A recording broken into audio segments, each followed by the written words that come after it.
Hi, here's a fresh new addition to our MC Explained series. This investor education initiative is brought to you by Money Control and Invesco Mutual Fund. So today, let's talk about the types of equity funds. If you're looking to create or maintain a mutual fund portfolio, a good first step is to understand the different kinds of schemes which are available and how they differ from each other. This will allow you to create a complementary portfolio of schemes.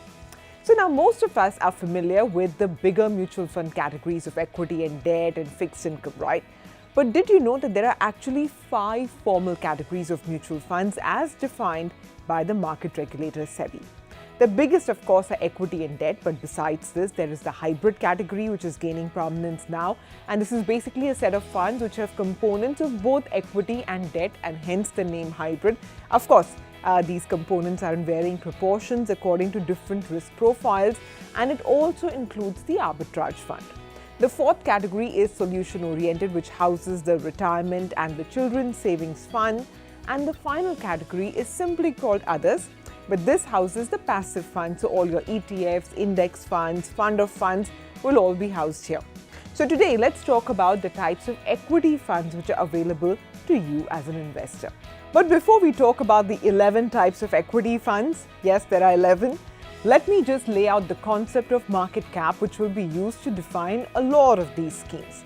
So since 2017, all stocks have to be clearly defined as either large, mid or small cap. And this is done according to their full market capitalization and helps in standardization across the mutual fund schemes. So according to this criteria, the top 100 stocks, which means stocks with the highest market cap, are called large caps. The next 150, so that means 101 to number 250, those stocks are called mid caps, and everything else which is ranked 251 and below will now be small caps.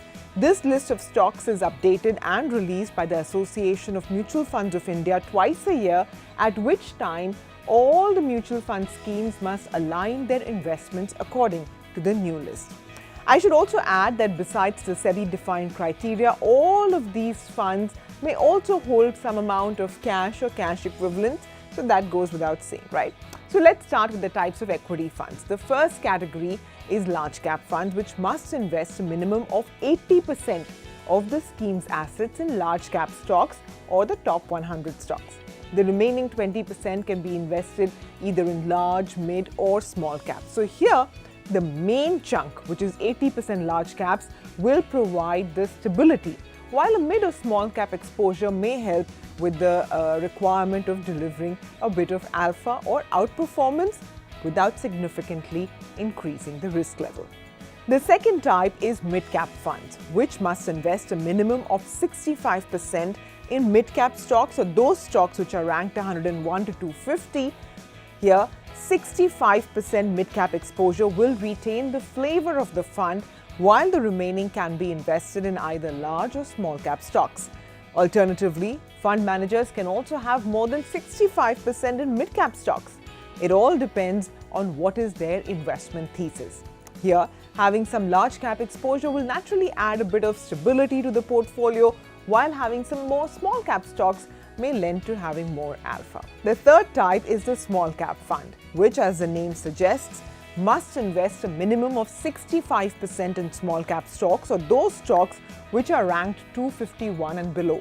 Since many small cap stocks may not be as liquid as desired, fund managers have the ability to invest up to 35% in large or mid cap stocks. This often helps in meeting redemption demands and also keeps the portfolio liquid enough. The fourth type is what we call the large and mid-cap fund. Now here SEBI says that minimum 35% of assets must be invested in large-cap stocks, and another minimum 35% must be invested in mid-cap stocks to ensure that the flavor of the fund is there. As with the other 3 types which we previously discussed, the fund manager is free to invest the remaining 30% in any sort of market cap stock according to their investment thesis or requirement.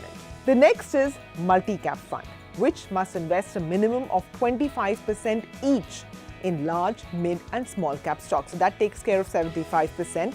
And prior to September 2020, multi-cap funds could invest in stocks across market caps freely without any sort of restriction. But SEBI felt that there should be some standardization in the investment norms so that the true flavor of a multi-cap fund could come across. So they introduced this minimum 25% each rule for the market caps. As a result of this, just 2 months later in November 2020, a new type of fund was introduced called the Flexicap fund, which allowed the fund manager the ability to invest as per their thought process. So this is the only category right now which gives complete freedom to a fund manager to express their investing strategy in its entirety. Because of this nature, a lot of investor funds have flown into Flexicap funds and is now almost managing as much money as a large cap fund category. Next are the focused funds, which can invest in a maximum of 30 stocks. That's it.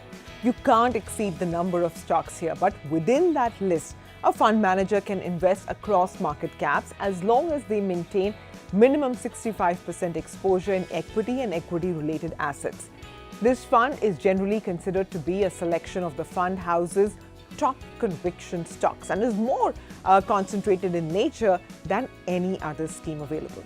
Now, the eighth type within equity funds are called the value funds or contra funds. So if you're wondering why I'm mentioning two schemes together, well, that's because an AMC may offer any one type of scheme, so either value or contra, but not both. So at the start, an AMC has to choose whether they want to offer a value fund or a contra fund. Naturally, the value fund will follow the value philosophy of buying beaten down stocks and sectors which are available at a fair valuation. This type of investment must account for minimum 65% of exposure. Most fund houses offer value funds. There are only 3 AMCs which stand out, which offer contra funds instead. So what's a contra fund? Basically, it's a fund where the fund manager selects stocks which are against the prevailing market trend and not performing at the moment. And again, these type of stocks should make up a minimum of 65% of the fund's AUM. So the basic difference between the two is that value funds invest in stocks which are undervalued, while contra funds invest in stocks which are underperforming. Now, another big type are the sectoral and thematic funds, where there must be a minimum of 80% equity exposure. And now let's see how this equity exposure is allocated. So in a sector fund, the fund manager will allocate this 80% to the chosen sector. Say, for example, it could be banking, pharma, IT, or any sector, basically, you name it. But a thematic fund may invest across sectors as long as all of those sectors are linked together through a common theme, like, say, for example, rural consumption, urban demand, logistics, transport, so on and so forth. So each of these themes will make up of a couple of sectors. Here, the fund manager has the freedom to invest in the entire value chain associated with that theme up to 80%. There's no limit on, how many sector or thematic funds an AMC can offer. However, investors must note that there is a slightly higher risk associated with these type of funds because they are more concentrated, more tactical in nature. So a good idea will be to study the fund that you're looking to invest in very carefully. The next type of equity fund is one that most of us would be familiar with, ELSS or equity linked savings schemes. Here again, a minimum of 80% must be maintained in equity and equity related assets according to the rules notified by the Ministry of Finance. In many ways, the ELSS is almost like a Flexicap fund, but there is one notable exception. ELSS funds are eligible for tax deductions under Section 80C up to a limit of 1.5 lakhs a year. For this reason, they also carry a 3-year lock-in, which means you cannot redeem or withdraw till your investment completes 3 years. And finally, it's the dividend yield funds, which is the smallest equity category. Now, this type of fund must invest minimum 65% in dividend yielding stocks. Now, how is the dividend yield calculated? Well, by dividing the dividend paid by the market price. So naturally, high dividend paying companies are chosen for investment over here. But high dividend is not the end objective. The dividend yield is what is important here. Do remember that all equity funds are open-ended in nature, and barring ELSS, none of the others have any lock-in period. Also, according to SEBI's new rules on riskometers, all equity funds are classified now as having high to very high risk. So I hope you found this information useful and you'll use it the next time you go shopping for mutual funds. Thanks very much for watching.